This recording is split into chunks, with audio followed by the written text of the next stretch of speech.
Sebelum ini, pihak penganjur Siti Nurhaliza nekat meneruskan konsert sebuah epitome saya Siti Nurhaliza yang dijadualkan berlangsung 3 hari sebelum menyambut bulan Ramadan.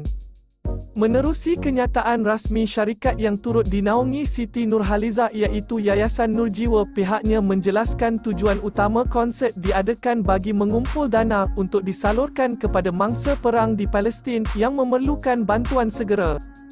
Kenyataan itu dikeluarkan susulan teguran Mufti Pulau Pinang Datuk Seri Dr. Wan Salim Wan Muhammad Noor supaya Siti Nurhaliza menunda konsert solo yang dijadualkan pada 9 Mac depan sebagai menghormati ketibaan Ramadan.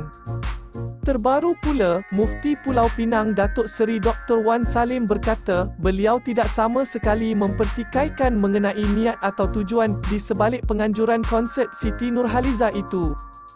Menurut Dr. Wan, beliau hanya fokus berkaitan tarikh konsert yang terlalu hampir dengan bulan Ramadan. Bagi beliau, mengadakan konsert pada hari menghampiri bulan Ramadan adalah melalaikan umat Islam daripada menumpu perhatian kepada aspek pembangunan rohani.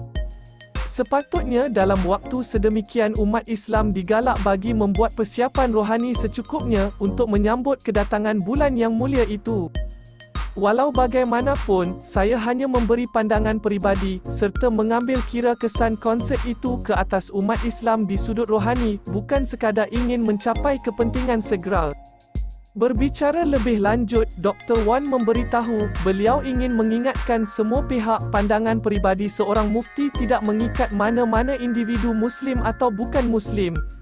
Ia berikutan mufti bukanlah seorang maksum atau terpelihara daripada kesalahan dan pandangan. Mufti bukan seperti ayat Al-Quran atau hadis sahih yang tidak boleh dibantah mana-mana penganut agama Islam.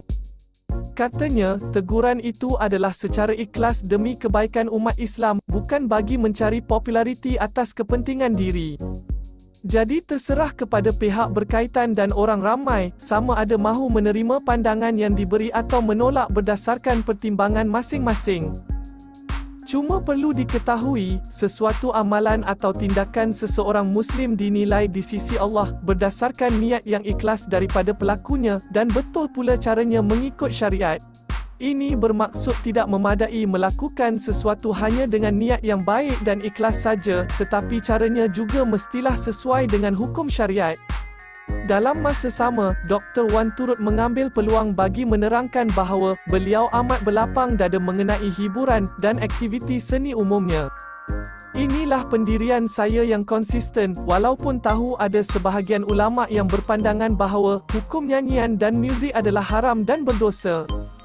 Akhir kalam, menyedari kekerdilan diri sebagai seorang hamba Allah, saya dengan segala keinsafan memohon maaf kepada Datuk Seri Siti Nurhaliza dan Yayasan Nurjiwa kerana teguran itu dibuat secara terbuka dan menimbulkan polemik yang tidak jangka. Masih baru di channel ini, jangan lupa tekan butang subscribe untuk dapatkan banyak lagi video terbaru selepas ini.